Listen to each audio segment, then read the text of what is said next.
시청자 여러분 안녕하십니까? VOA 뉴스투데이 시작합니다. 미국 법원이 해군 정보 수집함 푸에블로호 승조원과 가족 등 170여 명에 대한 북한의 배상 책임을 인정했습니다. 승조원들의 고문과 폭력 피해를 확인한 건데 최종 배상금은 역대 최대가 될 것으로 보입니다. 첫 소식 함지아 기자가 취재했습니다. 워싱턴 DC 연방법원이 1960년대 북한에 납북됐다 풀려난 미 정보함 푸에블로호 승조원들이 북한 정권을 상대로 제기한 소송에서 원고 측에 손을 들어줬습니다. 재판부는 30일 공개한 의견서에서 북한이 원고 측의 모든 청구에 책임이 있다며 원고가 요청한 부분 궐석 판결을 승인한다고 밝혔습니다. 이날 최종 판결문은 나오지 않았지만 재판부는 조만간 구체적인 배상금을 명시한 별도의 의견서를 내겠다고 예고했습니다. 앞서 푸에블로호 승조원들은 북한에 납북된 기간 고문과 구타를 당했고 미국으로 돌아온 후에도 외상 후 스트레스 장애 등으로 고통을 받았다며 지난해 북한을 상대로 소송을 제기했습니다. 실제로 재판부는 승조원들이 강목으로 폭행을 당했고 처형 위협에 시달렸다는 등의 구체적인 사례를 의견서에 담았습니다. 또 가족들도 지속적인 고통 속에서 승조원들의 송환을 기다렸다며 이들의 피해 부분을 인정했습니다. 아울러 북한은 소송에 아무런 대응을 하지 않았다며 이번 판결이 원고 측의 의견만으로 결정되는 궐석 판결 형식으로 내려진다는 점도 분명했습니다. 미국 정부는 북한을 비롯한 테러 지원국으로 지정된 나라에 대한 민사소송을 인정하고 있습니다. 이번 소송에는 승조원 46명과 가족 89명, 그리고 사망한 승조원 36명 등 171명이 최종 참여해 북한을 상대로 미 법원에 제기된 소송 중 규모가 가장 큽니다. 미 법원은 지난 2008년 북한 당국이 푸에블로호 승조원 5명에게 6,580만 달러를 지급하라는 판결을 내린 바 있습니다. 또 지난해 12월엔 북한 정권이 오토 원비어의 유족에게 약 5억 달러를 배상하라고 명령하는 등 북한 정권의 피해를 입은 가족 등에게 억 단위의 배상금을 인정해왔습니다. 따라서 재판부가 과거에 맞먹는 액수를 북한에게 부과할 경우 북한의 배상금은 역대 최대가 될 전망입니다. VOA 뉴스 함지아입니다. 미국 정부가 지난해 북한에 12차례 독자 제재를 부과한 것으로 나타났습니다. 역대 가장 많은 횟수인데 올해는 현재까지 모두 5차례의 독자 제재가 발표됐습니다. 이현철 기자의 보도입니다. 사상 첫 미북 정상회담이 열렸던 지난해 미국 정부의 대북 독자 제재가 역대 최다를 기록한 것으로 나타났습니다. 국무부가 최근 발표한 보고서에 따르면 미국은 지난해 모두 12차례 대북 독자 제재를 부과했습니다. 월별로는 1월에 2차례, 2월과 3월에 각각 1차례씩 대북 제재가 부과됐습니다. 반면 남북한과 미북 정상회담으로 대화 분위기가 조성됐던 4월부터 7월 사이에는 대북 제재가 전혀 없었습니다. 하지만 8월에 3차례, 9월에 2차례 대북 제재가 부과됐고 10월부터 12월까지 매월 1차례씩 제재가 이어졌습니다. 제재 대상에는 모두 29명의 개인이 올랐습니다. 이 가운데 북한 노동당 관리 12명 등 북한 국적자가 24명으로 거의 대부분을 차지했고 터키인 2명, 러시아인과 남아프리카 공화국인, 타이완인이 각각 1명씩 포함됐습니다. 제재 대상 기업에는 모두 53곳이 포함됐습니다. 북한의 기업이 30곳으로 가장 많았고 중국 12곳, 러시아 5곳, 타이완과 싱가포르 각각 2곳, 터키와 파나마가 각각 1곳이었습니다. 이 밖에 북한 선박 25척과 러시아 선박 6척 등 모두 40척의 선박이 지난해 미국의 독자 제재 대상에 추가됐습니다. 제재 내용 면에서는 유류 거래를 포함한 북한의 불법 해상 활동에 초점이 맞춰졌습니다. 전체 12차례 제재 중 석유와 석탄 등 유엔 금지 물품의 선박 간 환적에 대한 제재가 5차례로 가장 많았습니다. 아울러 북한의 불법 무기 프로그램을 위한 불법적인 금융활동과 사이버 공격, 금지 무기와 사치품 거래에 대한 제재 등이 포함됐습니다. 이 밖에 지난해 인권 유린 혐의로 최룡해 노동당 조직 지도부 부장 등 북한 정권 핵심 인사 3명과 109 그룹 등 기관 3곳을 독자 제재 대상에 추가했습니다.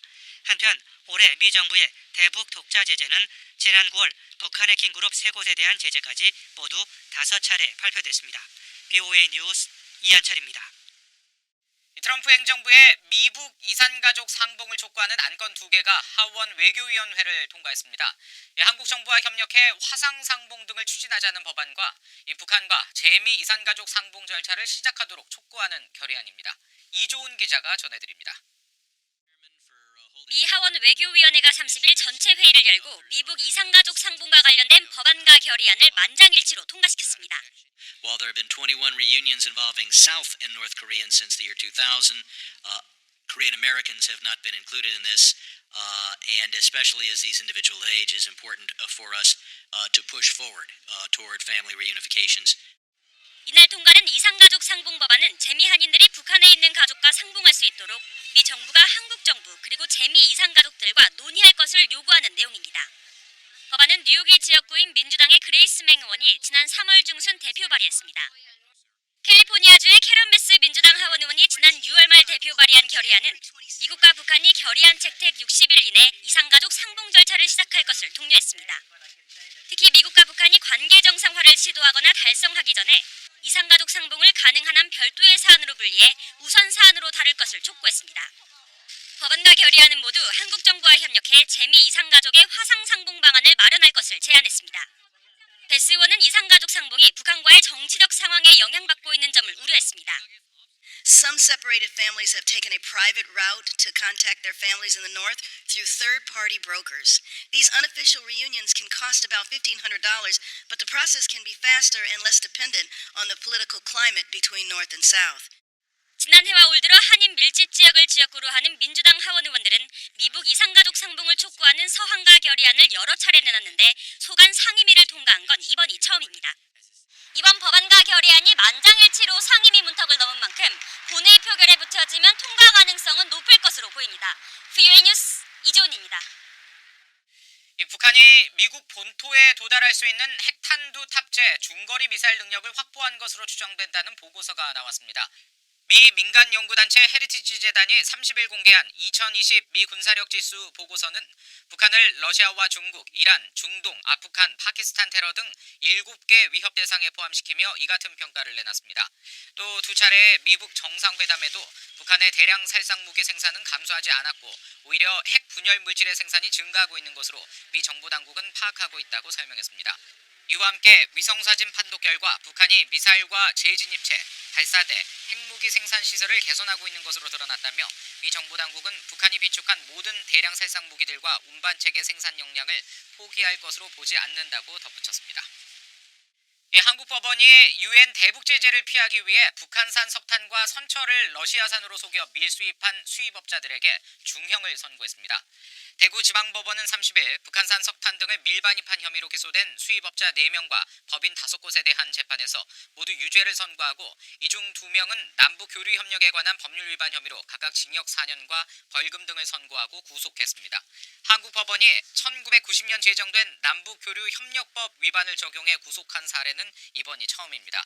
재판부는 이들이 북한산 석탄 원산지를 속여 국내로 들어온 것이 인정되는데도 이해하기 어려운 변명으로 범행을 부인하고 있다며 건전한 무역 질서를 해치고 허위 신용장과 위조된 선화증권으로 재산상 이익을 취하는 등 죄질이 좋지 않다며 선고 이유를 밝혔습니다.